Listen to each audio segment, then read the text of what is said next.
A'udhu billahi minash shaitanir rajim.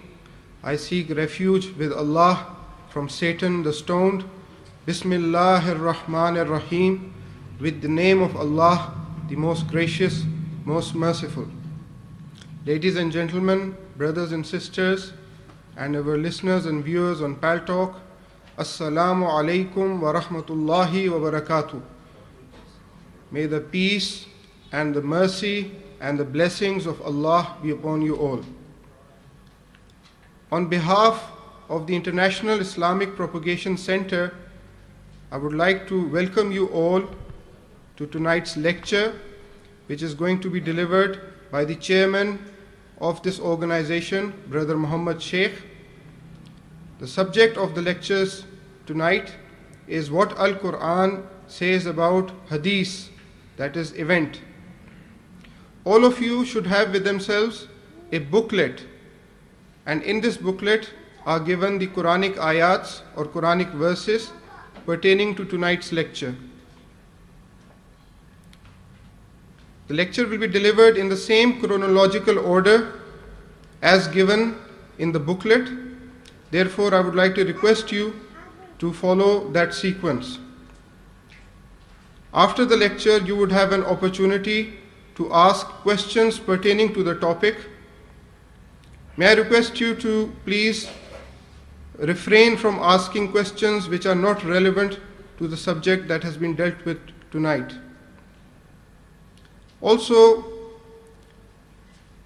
the subject may be new to some of you, or you might find something which does not coincide with your pre-existing belief or faith.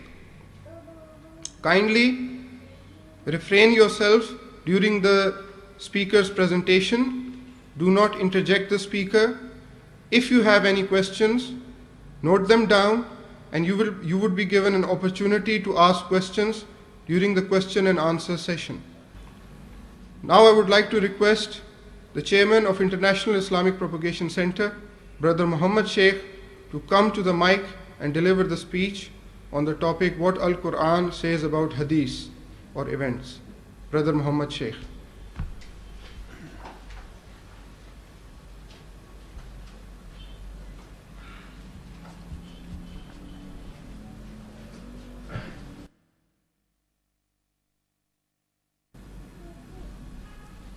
أعوذ بالله من الشيطان الرجيم. I seek refuge in Allah from the shaitan the stone. Bismillahir Rahmanir Rahim. With the name of Allah, most gracious, most merciful. Assalamu alaikum wa rahmatullahi wa barakatuh. Peace and blessings and mercy of Allah to all of you, ladies and gentlemen, welcome. The topic is what Al-Quran says about Hadith, translated as the event. Before I speak what the Quran has to say about the Hadith, the event, I would like to tell you something which most of the people in the audience, or mostly the people know already, existing understanding of the Hadith. The general concept of the word Hadith in the environment, I will just discuss few things about it, and then I will discuss as to what the Quran has to say about this word Hadith. The general understanding of the word Hadith is not being translated. It is being kept in Arabic. And when person says about Hadith, people think immediately that they are referring to the sayings and the practices of the Prophet. When the word Hadith is being used, the word Hadith when used, generally people think it is referring to the sayings, which Arabic means qawl, and the practice of the Prophet. Hadith means this. It means this. Or it means sunnah. which Arabic word sunnah means the practice. Sunnah of the Prophet would be practice of the Prophet. Sunnah, the word doesn't mean the practice of the Prophet. Sunnah, the word, means the practice. Hadith means event. These are the meanings of the word, these two words. But whenever in our society, culture, all around the world, in the Muslim society, when the word hadith is being used by any non-Muslim, any person in a Muslim society, we think that he's referring to the saying or the qawl or the sunnah, the practice of the Prophet. This is generally understanding of all the so-called Muslim world. So there are about 6 authentic hadiths in the Sunni school of thought, and there may be 4 or some other numbers in the Shia sect of the school of thought of the hadiths, books of hadiths. The people who are involved in these studies, they know the references, and I don't want to go into detail because the topic is not such. The topic is what the Quran has to say about the hadith, not what the people in the understanding of the world is. So all the Sunni school of thought people reject all the hadiths or the sayings recorded in the Shia sect. Everybody. And the Shia sect people reject all the hadiths or the sayings of the prophets recorded in the Sunni authentic or books of hadith. This is the first contradiction among the schools of thoughts between the Sunni sect and the Shia sect. The hadiths themselves are being rejected by the people. Secondly, the people who have been collecting the hadiths, they themselves are rejecting the hadiths, saying that these are not authentic hadiths or the sayings, but they have selected among from so many numbers some hadiths. So this contradiction of the hadith is from the day the hadith book started. And still there is a contradiction. People are contradicting the hadith, that you believe in that hadith, this is not sahih, we have to see this chain of the thing and all the authenticity that is being practicing going on. So I was just trying to introduce to you what already you know about the sayings and the hadiths of the Prophet. Then there is a rule. There are many rules to verify that this book of hadith is being authentic or not authentic. There are many rules. And one of the rules that which I and all the schools of thoughts will agree, that any hadith or any saying or any sunnah or the practice of the Prophet, if it is not in connection or submissive to the ayahs of the Allah's Quranic ayahs, we will reject the hadith. The Quran comes first as the authentic book of Allah, as the truth of Allah, and if the hadith is below the ayahs of Allah and agrees to whatever the Quran is saying already, we will accept that hadith. This is the most important rule applied by the scholars of the hadith scholars, that we have to take this as the criteria. And since Quran is the Furqan, the criteria, so we can judge the ahadith, the collection of the people, scholars who have collected that, by making Furqan, Quran as the criteria to judge that this hadith, if been related to the Prophet, is it verifying any event, verifying by the Quran itself? If the Quran verifies, we can say this hadith or this event related to the Prophet is true. But we must not forget, I repeat, we must not forget that the Quran, the Furqan, is the criteria to judge the hadith. The Quran, Furqan, I add further, the Quran, Furqan is the criteria to judge the Bible. The Quran, the Furqan is the criteria to judge the scientific events or scientific researches that has been taking place in the world, and they come and arrive to a truth or a fact. This fact is being confirmed by the Quran, then we agree that this fact is accepted as the true. So Quran, the criteria, the Furqan, is always a judgment coming from Allah in all fields of life. In all fields of life, if there is a statement in science or in history, or in geography, or in Hadith, or in Bible, or in Bhagavad Gita, or in Gita, or in Avesta, anywhere in the world, if it has to be aligning with the Quranic ayat, we accept, we agree that this thing is true or factual. But the Quran is always the criteria, the Furqan, to judge everything in the world. But we must not forget that this, you have to make this as a rule, because Quran itself says that Quran is Furqan, the criteria, the criterion. So now, another thing is that if you ask any person, I just now said something, I would like to give a demonstration, because this you must understand, very simple. This I hold, there are many books of Hadith. I am just referring one book I hold in mind is a Bukhari Hadith. This book. So they will say, I hold this is Quran. They will say the Quran is on the top.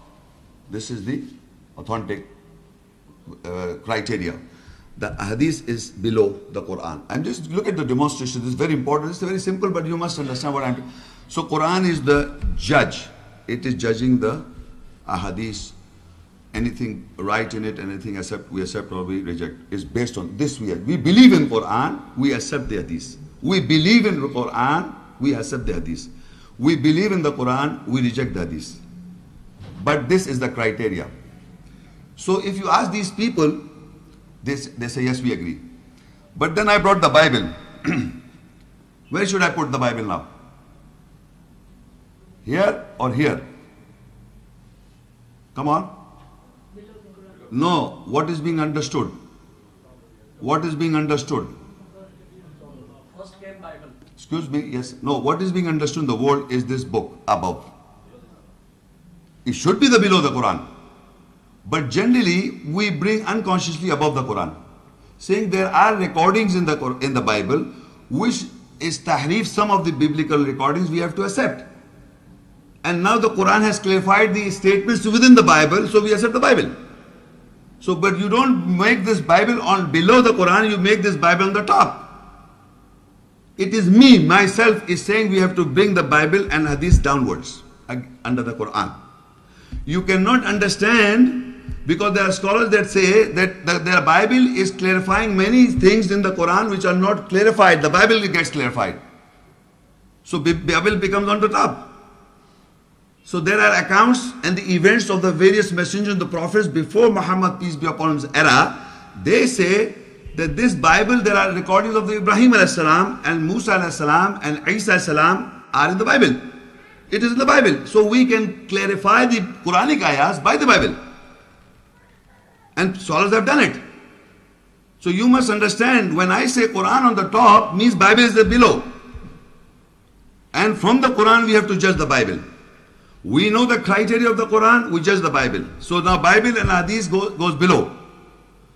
But you must, this simple understanding, the moment I say the Quran is the criteria to judge the Bible and Hadith and other books, so they say, yes, we agree. But then I said, then we must know first the Quran. We must know first the Quran to understand the Bible statement and the Hadith statement. Now immediately the same person will say, no, you can understand the Quran. You cannot understand the Quran. The explanation of the Quran is in the Hadith and the Bible. So now you are speaking in two tongues. The moment I said the Quran is the criteria to judge the Hadith, the Quran is the criteria to judge the Bible, you must know any topic, any essence from the Quran first, then you can judge the Hadith, then you can judge the Bible in that. But the moment you say, yes, we agree to that, and we start off, then we start reading the Quran, so we can understand the rule or the some aspect from the Quran, so that we can judge the Hadith, we can judge the Bible. They say you cannot understand the Quran. You cannot, because you have to know first the tradition, the Hadith first, and then you can understand the Quran. So this statement is not true. The true statement is, among these two statements, You cannot understand the explanation of the Quranic, of the Quran, of the various prophets is from the Bible, according to some people. And the explanation of the era of the Muhammad Sallallahu Alaihi Wasallam era is in the Hadith. So I am telling you, the Quran explains the era of Musa salam, the Quran explains the era of Ibrahim salam, the Quran explains the era of Nuh salam, and if there are similar stories or narrations in the Bible, it will confirm and it will reject that this is wrong about Nuh salam. This is not sahih, good, correct, authentic about Ibrahim salam, Musa salam, Isa salam, Nuh salam. This is the criteria to be established in all times. Not the other way around, that you can never ever understand this book until you understand the Bible or you understand the Hadith that will clarify the ayats. It is not like such. So this why I was trying to demonstrate. So you must understand that these books and all the other books of the world have to come below the ayat, below the Quran, to understand the Quran, the explanation of the Hadith or what.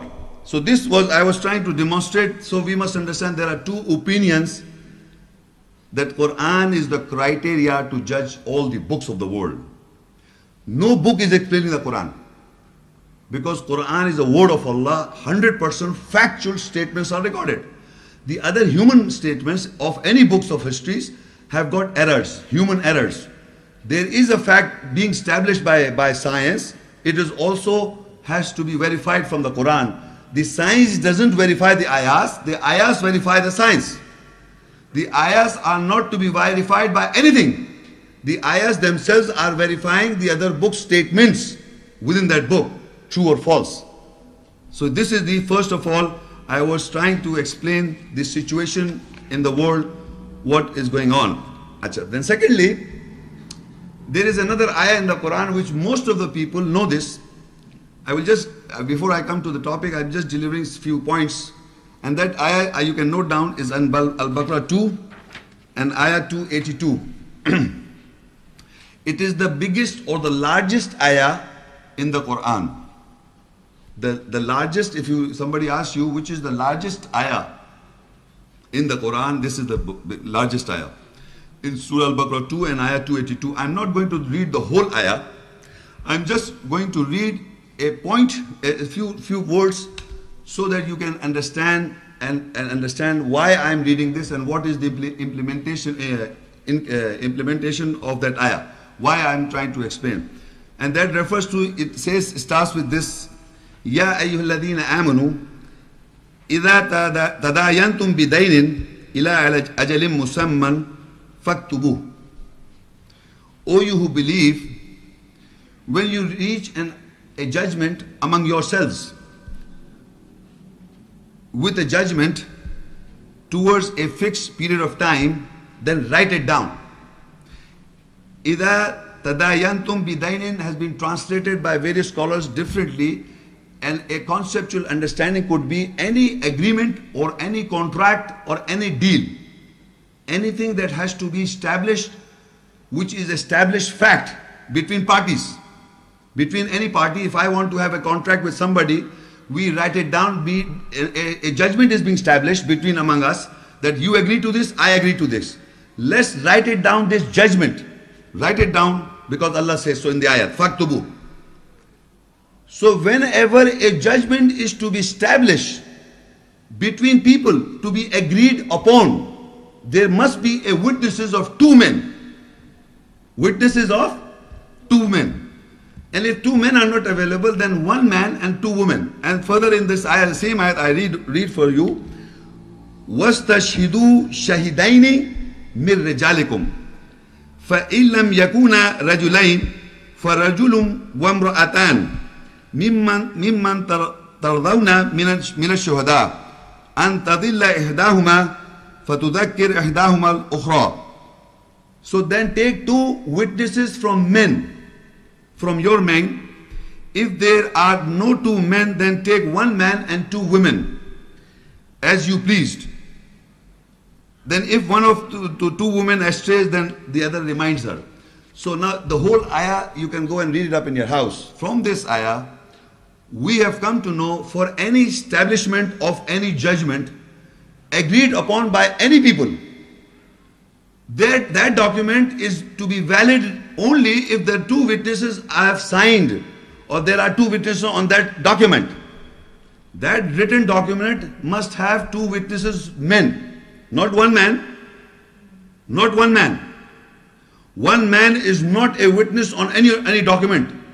It is always written by Allah, is two men. A document should be verified or evident, being evident is two men. And if there are no two men, then one man and two women. Then the validity of the document should be considered as agreed upon. That men have agreed upon, because this we have agreed. So now all the tradition of the hadith that has been recorded, every individual, one man is compiling those the hadiths of the sayings of the phase of the Prophet.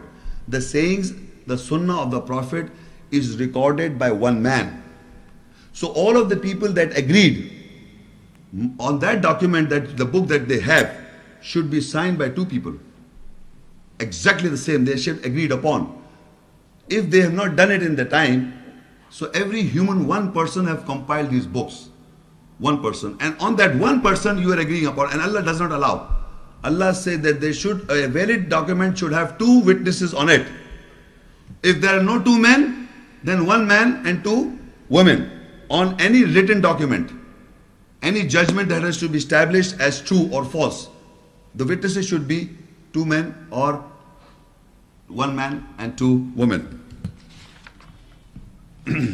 So this is the situation of the prevailing situation of the environment of the hadith as per understood by most of the people in the world. So now we will see what the Quran has to say about the hadith itself, the word. But before I speak about the hadith, I will give you a few more things to understand. There are few Arabic words which I would like to give you the meanings of those words, which are not mostly translated. First, they itself, the hadith, which mean in Arabic the event. Hadith in Arabic means an event. Hadsa, hadasa. The root letter is hadasa, hadsa, an incident or event took place. And that if event is being written down or being narrated would be news in a way, or a prophecy. But whatever the event that took place, if you write it down, it is hadith. Hadith means any event that took place. So now, then there is a word in the Arabic word Torah. Most of the people know the meaning, the word Arabic means Torah, but what the word means, they do not know. So the word Torah means the law. Torah means in Arabic law. Hadith means event. Qaul. Qaul means saying. These words you must understand to understand the lecture. And there is a word Al-Kitab means the book.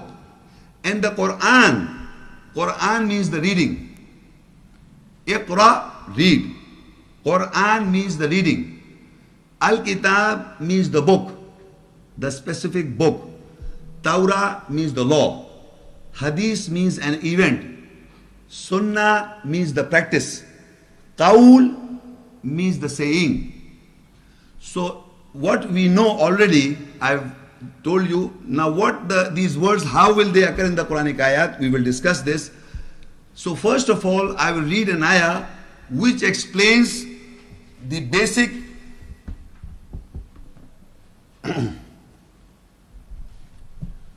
about this book.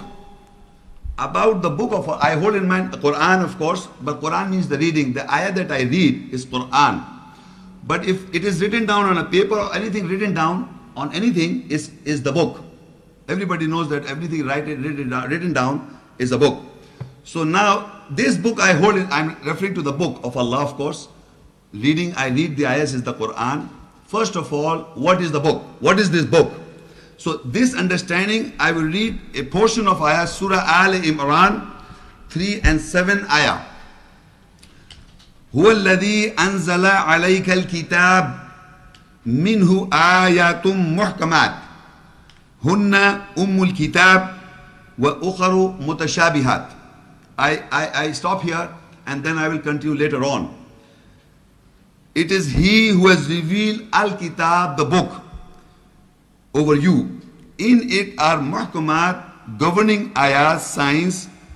They are the mother of the book, Al-Kitab, the book, and other are mutashabiyat, resembling ayahs, signs. Now, it is referring to the book.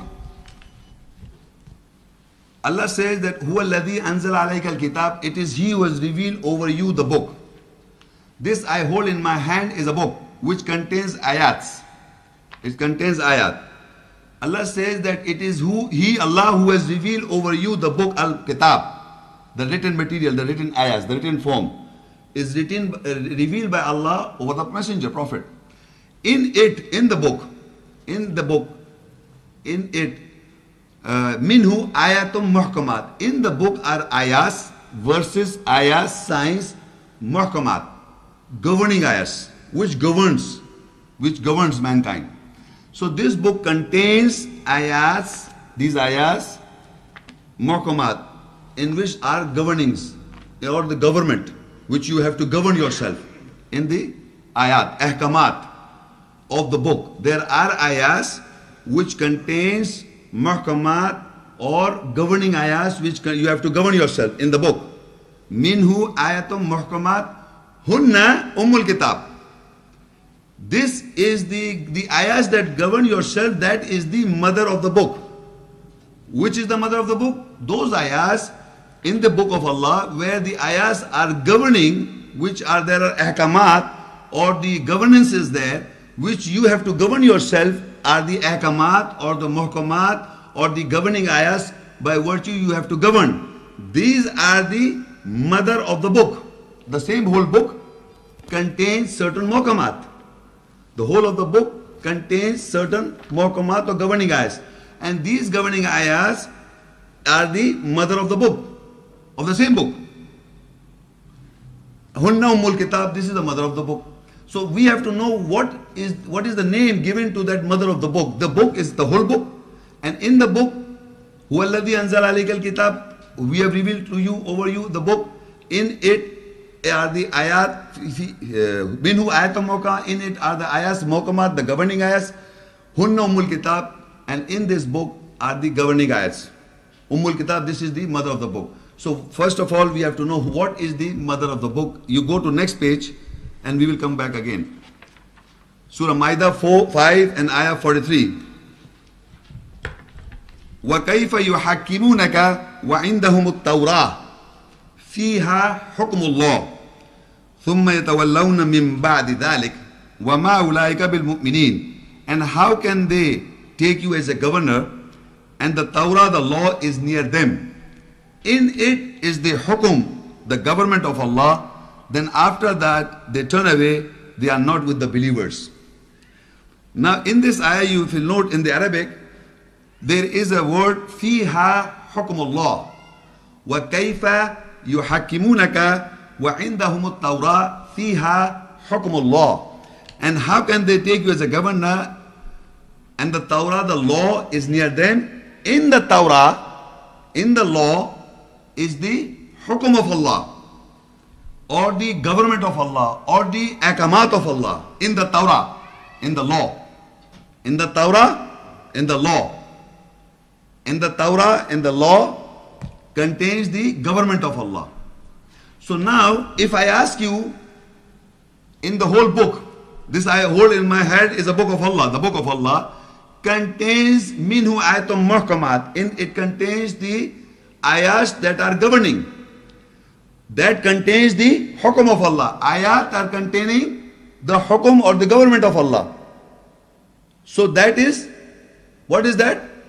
Torah, the law of the book, which will referred as the mother of the book. The book I hold in my hand. The book I hold in my hand contains the Torah, the law. Contains the Torah, the law. All the ayahs that are giving hukum, that are, or the ayahs that are containing the hukum Allah. These ayahs that are containing the hukum of Allah are the Torah, the mother of the book.